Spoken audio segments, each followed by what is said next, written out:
oknum kepala dinas di Musi Banyuasin dilaporkan oleh pegawainya ke polisi atas dugaan tindak pelecehan seksual. Dengan kejadian tersebut, keluarga korban dan masyarakat mendatangi kantor sang oknum kepala dinas.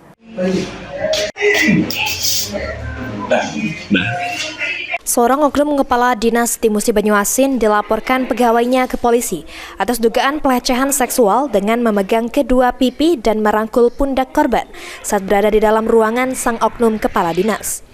Mendapat perlakuan tersebut, korban langsung berlari dan melaporkan kejadian ke polisi. Kasat Reskrim Polres Muba AKBP Bondan Trihutomo melalui Kanit PPA Ibda Zulfikri membenarkan laporan tersebut.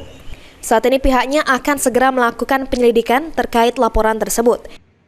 Ya, jadi kami jelaskan benar pada kemarin, tepatnya pada hari Kamis, telah masuk ke kita laporan diduga pelecehan seksual yang dilakukan oleh oknum pegawai di Kabupaten Muba ini.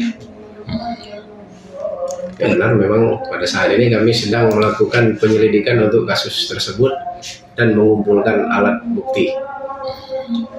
Yang melaporkan itu korban langsung atau dari pihak keluarga?